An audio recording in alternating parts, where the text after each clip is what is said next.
Welcome back. We continue here. EFF leader Julius Malema vows to take his fight all the way to the Constitutional Court after being found guilty of all charges in his high-profile firearms discharge matter. This incident occurred at the party's 5th anniversary celebrations at a rally in Mdantsane back in 2018. His co-accused and former bodyguard, Adrian Snyman, was acquitted of both charges against him by the East London Magistrate Court. Let's examine the political implications of this court judgment with political analyst, Professor Sethulego Matebesi. Prof, good to have you on the program this evening.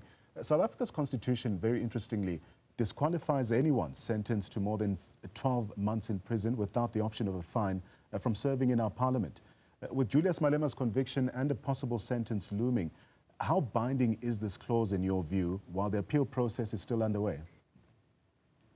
Hi, good evening, Nslanta, and thanks for your question, and to the viewers at home also. It's going to be very difficult because we have seen on numerous occasions how politicians, fully understanding and knowing the implications or what all these rules and regulations stand for, and even the Constitution. But we have seen, and I will not be surprised if perhaps Julius Malema will not challenge that at Parliament, but we all know that that rules from other opposition parties, even from the African National Congress, many other political parties would want to see that particular rule be implemented, because if they don't do that, that will set a very dangerous precedent that in future those that are found guilty for more than 12 months can continue, perhaps when they are very vocal. And I don't think that will be good for South Africa going forward. Yeah. Malema has vowed to appeal and also describes the case as a part of a political conspiracy, if you will. To what extent do you see this as a genuine legal move versus a political strategy which is aimed at mobilizing support here? No, one had to be very careful when responding to such, and yes, the public would want to know. And once again, thanks for that particular question. But I often say when any South African or anybody who is in South Africa at a certain moment uses any constitutional democratic means to do whatever, then one should, that is very commendable. So he's not breaking any law, and we all know our public figures do have the financial resources to be able to take such recourses, and unfortunately, the rank and file members or even the men in the street do not have that luxury. So we should afford Julius Malema that. And it's going to even be very difficult to say whether it is a political ploy, because the constitution of this country, our judicial system, does allow for appeals, and they are, for me, there's nothing untoward. But the longer this is also dragged out, we should look at the political implications, because definitely already for me, this judgment will have the potential to reshape the political dynamics within the EFF going forward. And perhaps one should start looking at that. But yes, most definitely, I do not, and I even expected that perhaps Julius Malema will take this particular route. Let's unpack that last remark. If Malema is ultimately sentenced and disqualified from Parliament, how do you think this would impact the EFF's effectiveness and credibility as a political force, particularly given how central he is to the party's identity? Yes, we should understand, and we have seen yet once again on the eve of your local government elections, where we have seen the mushrooming of political parties, others coming from the very same EFF. But I'm going to put my head on the block here. In politics, in the South African political landscape, you need to have the financial resources.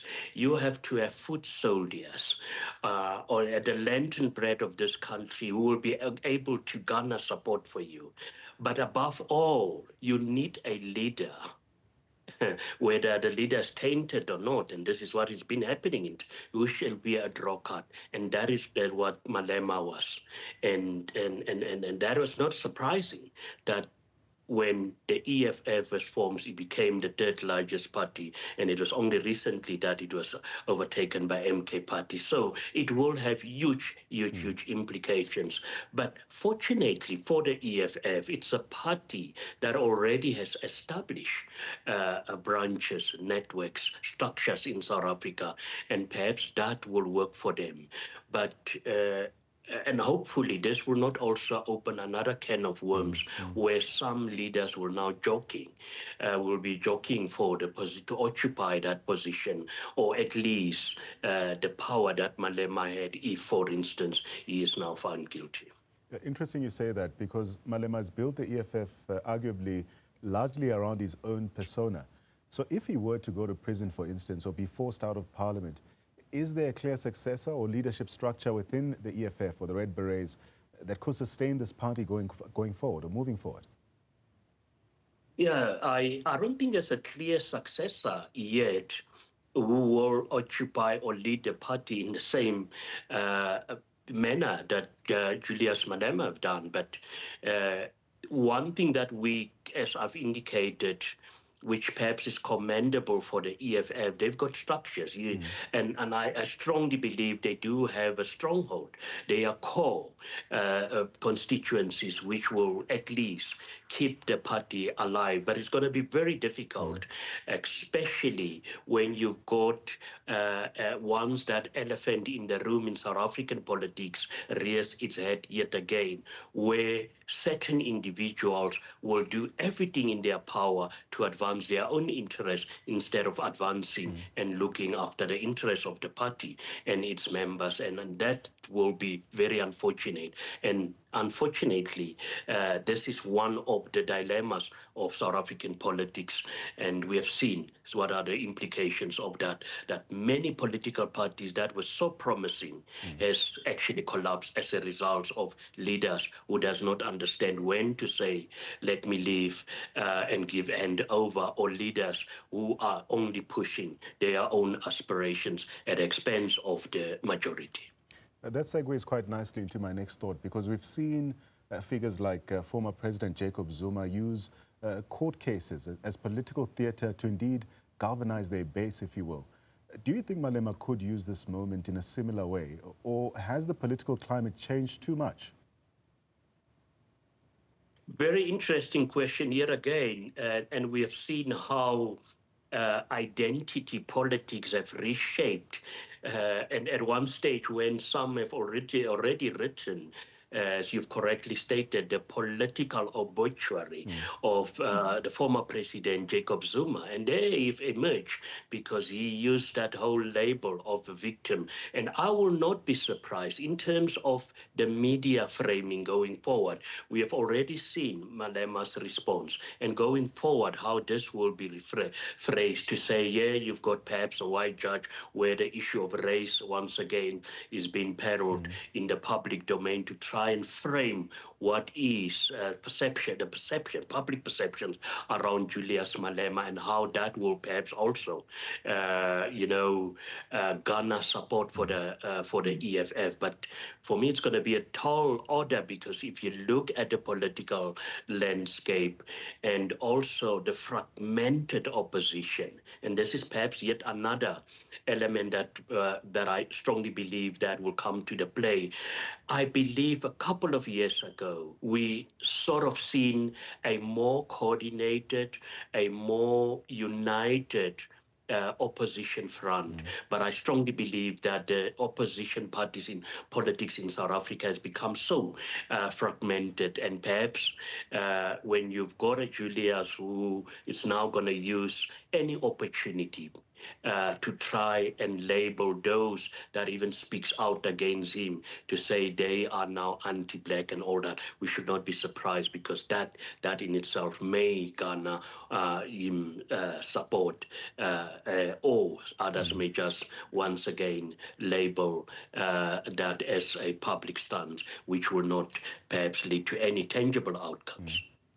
As we wrap our conversation, Prof, I want to touch on something you highlighted. Malema does continue to frame this judgment in terms of racial persecution or even white supremacy. Does that narrative still carry weight in your view with voters, or is it starting to lose traction in the current political environment? No, one have to look at the context. Context matters in any particular issue. And here is, and I often say when politicians say this as a political witch hunt against them, to say, but is there prima facie evidence that the act have taken place? And I was quite surprised, although I don't want to even go into what happened in court, where I strongly saw that even the magistrate lacked confidence in terms of that. But at a later stage, I was very surprised when she laid out all these things to say, irrespective of what happened, the court is satisfied that Madam had carried a gun and did actually, shot at that stadium. And that in itself, going forward, it's what will remain in the public domain. And all these other issues of racial persecution by a white magistrate, I don't think that will hold much. That's where we leave that discussion for now. Thank you so much, Professor Sethulego Matebesi, for those thoughtful insights.